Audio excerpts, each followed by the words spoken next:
Hi అండి, welcome to my channel ఆశ్రిత world. Today నేను చూపించబోయే రెసిపీ మా తెలంగాణ స్టైల్లో పచ్చిపులుసు.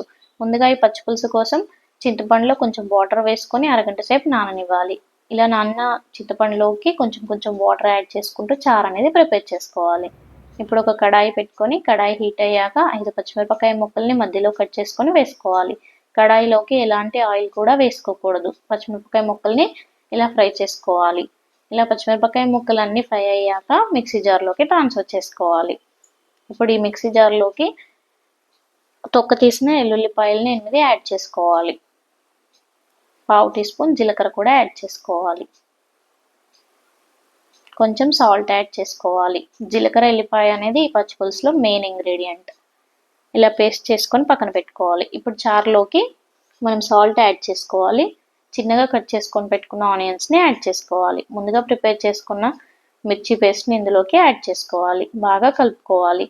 ఈ పచ్చి పులుసుకి మెయిన్ ఇంగ్రీడియంట్ పోపు.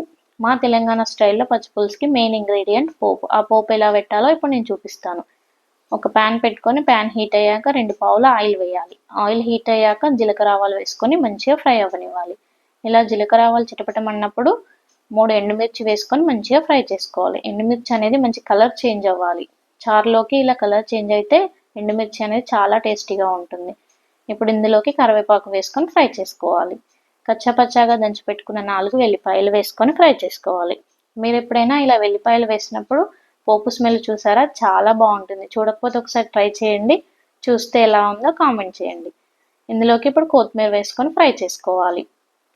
మనము ఇంతకుముందు నేను చూపించాను కదా, అప్పుడు మిరపకాయల్ని ఆయిల్ వేయకుండా ఫ్రై చేయాలని చెప్పాను. ఎందుకు ఆయిల్ వేయకుండా ఫ్రై చేయాలని చెప్పానంటే, మన అమ్మమ్మల నాటి కాలంలో వాళ్ళు అనేది కట్టెల పొయ్యి యూస్ చేసేవాళ్ళు. అప్పుడు మిరపకాయలు కట్టెల మీద కాల్చేవారు బొగ్గుల పైన.